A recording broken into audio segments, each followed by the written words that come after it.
Hello everyone, Drew here bringing you a Union Arena deck profile video. Today we're going to be looking at my Yellow Full Metal Alchemist deck, which is an updated Xing list.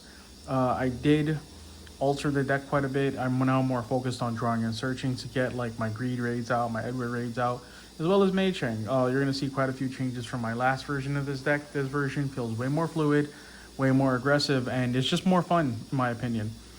So to the deck list, so you see the changes I've made. I am playing for Ling Yao's. He is the target for one of the Ling raids, the Greed.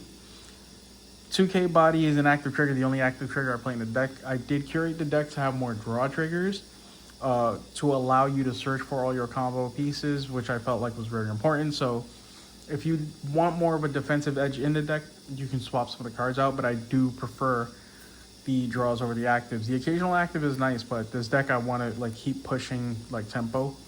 The other zero costs I play are 4 Edwards and 4 Mei Changs. They're both get triggers, which are great. They both have raids in this deck. Mei Chang's raid becomes a 3 energy gem when she's raided and you draw a card on raid. And then Edward, his raid will let you either draw 2 cards to discard 1 or search the top 6 cards of your deck. It's 2 different raids. Search the top 6 cards of your deck for a character card, which is important for fishing out your combo pieces. I only play one energy cost in the deck, which is the Land Fan. She lets you search for your Xing cards. Typically use these to search for your Mei Chang or your Ling Yao Greed combo pieces. You'll probably play her maybe once or twice in a game. She has a draw trigger, which is really good as well. And she just connects the deck together. Blue cards are very important. Going into the 2 costs, I do play 2 Land Fans and 2 Mei Hues. So the reason why I decided to split these 2 is number 1, he is a draw trigger, which, as I mentioned before, I'm trying to get to my combo pieces, and her being a get trigger, I'm not so pressed on using her. Typically, you use her to end the game, and early on, she's pretty useless in terms of applying pressure. You want to see her more towards the latter half of the game, where her effect like matters. Mei Hues allows my 3Ks to turn into 4Ks as well, so he makes her a threat for a 2 cost, which is crazy because if I go, let's say second, I put a 0/0, then on turn 2, I put 1 to him, 1 to her. On the following turn, I can just move her up and she's guaranteed 4K immediately. Even if I don't see her so early, this is applicable to any of the other 3Ks in my deck. And I play a lot. For example, this 2 cost Edward that I also play, he has step. And if I have to get Way of Truth on the field, which I don't play in his deck, he becomes a 35. However, he's a 2 cost 3K that I can play in the front, step him back when I need him for the mana. And with Mei Hues, he's a 4K, which is great. So I do play 8 2-drops in this deck.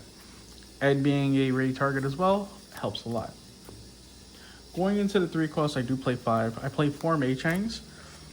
This raid is amazing. So on raid, you draw a card, and she generates a 3rd energy. So even if you don't raid her, she still generates 2. There's plenty of times where I'll just have her in the back unrated, and because she generates 2 energy, it's great. And if your backline becomes flooded, you just move her up. She's still a 3K body, and then with the Mei Hughes, she swings for 4K. So this card is a great utility card overall.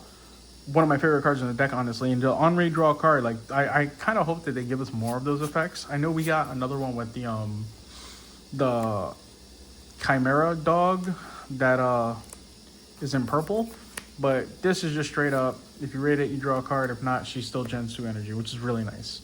And the other 3 costs I play is 1 Old Man Fu. He has a potential of being a 4K if you have 7 or more energy. And he's the other active trigger I play in this deck. And he also generates 2 energies. So even if you never push him to the front line, like he still offers you a lot of support in the back. And if you ever get to a point where you have the 7 energy, which is very easy in this deck, he's a 4K swinger that you don't mind dying. Going into my 4 costs, I do play Man of the Hour, 4 Ling Yao's.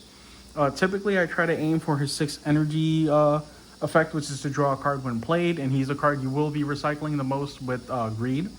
His other effect, when attacking, if you have 7 more energy, you can target another Xing unit, and they can't be blocked by 4Ks. I have used that so many times to like target, like I'll have like 2 of these in the front, and they, like one bounce to the other, and then bounce to a Greed raid, and it just went off of that. Like you can do a lot of little dirty things with that, so it's relatively easy to get to 7 energy in this deck. And just overall, this card being a 4K 4 cost that draws your card on play if you have 6 energy, which is really easy to produce, he's just so much value. So I've already showed you 2 cards that weren't raised that have drawn you cards for the sake of just existing. And now we're gonna get into the raid parts of it because I do play for Edward. So on raid, you can look at the top 6 cards of your deck and add a character or a site card. In this case, it's only gonna be characters that do not play sites in his deck. And if you do, you take the bottom portion of him and trash it. So the card you rated over goes to the trash, or you could leave the card in there, and he'll have impact. And if he has impact, then he's a pressure unit on his own. Typically speaking, I only do the search twice and then leave the other 2 for impact, but obviously this is a game-to-game basis. If you're really not seeing your pieces, don't feel bad about using all 4 to search for your pieces. Or if you have everything, you're just drawing like crazy, guess what? You can leave these with impact. This is such a flexible card and probably one of the best cards to come from a starter deck since Blue Sakuna, truthfully, my opinion. Overall though, I'm just very happy with this raid. I'm happy with this deck, and it's been fun. And then I do play 1 copy of the other 4-cost set that on raid you draw 2 trash one. I do not play Alphonse in his deck, so you'll never use the other effect to resurrect a card. So I really just use them for on raid, draw 2 trash one to further filter the deck. I didn't feel like I needed the second one of these. I feel like the one of does a lot. And if you do wind up wanting to play a second one, the only thing I would probably drop for it is maybe Old Man Fu, personally.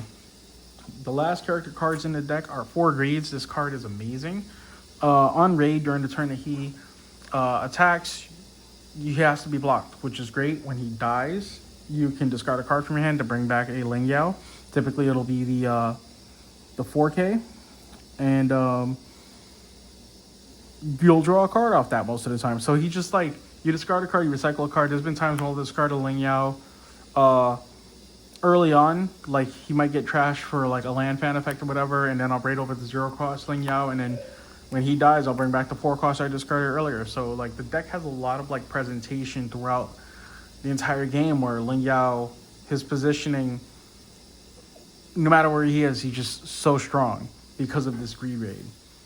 And then, of course, the last 4 cards, well, the last 8 cards I play are the 4 Equivalent Exchange and the 4 Traveler from Xing's special cards. Just be mindful of this, considering that you're playing Mayhew's and Edward. You want to make sure that you have the right amount to blow up a card in the field. But overall, I just really like this deck. Super fluid, super strong, and you know, I've had a great time playing it. I hope you guys enjoyed this video. I will be uploading another. I'm trying to finish off my green Yu Yu Hakusho deck. I do have a blue Code Geass deck list as well if you guys are interested in that. I'm fine-tuning it a little bit, but I have no problem sharing that. But yeah, if you made it this far in the video, I want to thank you for watching. I want to thank all the new subscribers that I've gotten. I believe we're close to 160 now, which is pretty good. Forever grateful for you guys. Until next time.